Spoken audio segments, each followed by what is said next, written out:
आता हे पण मी आज तुम्हाला सांगतो इन ऍडव्हान्स मध्ये. आता हा जो पॅटर्न आहे हा ड्रॉप बेस आणि हा रॅली आहे बघा. म्हणजे जेव्हा आपला शेवटचा बाईंग जो आहे इन्स्टिट्यूशनचा तो कल इथे असेल म्हणजे 21,850 ते 21,720.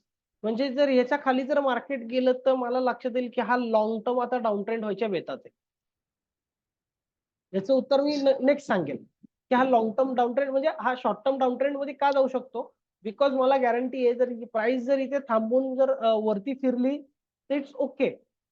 जर प्राइस नाही फिरली तर मग अवघड आहे. मग मार्केट सेलिंग प्रेशर मध्ये कंटिन्यूस राहू शकतं आणि नेक्स्ट जी बाईंग झोन ती डायरेक्ट इथे.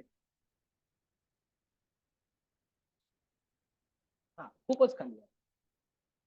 सो ओव्हरऑल मला तरी असं जाणवते की मार्केटनी शेवटचा 21,700 हा जो लेवल आहे 21,700 म्हणजे 21,710 लो आहे ह्या कॅन्डलचा. दिसू शकतो इथं तुम्ही बघू शकता तर बघा इथं लो ची व्हॅल्यू होती. 21,700 म्हणजे मी माझ्या डोक्यात लक्षात राहतं की 21,700 मध्ये लास्ट आपला बाईंग आहे. जर इथं बाईंग नाही आली इन्स्टिट्यूशनलची तर मोठा डाऊन ट्रेंड व्हायचे चान्सेस आहेत. म्हणजे पोर्टफोलिओ वगैरे मोठे प्रमाणात प्रॉफिट बुकिंगची गरज आहे किंवा खूप सारं शेकआउट होऊ शकतं मार्केटमध्ये असं त्याचा चान्स आहे. शशांकजी समज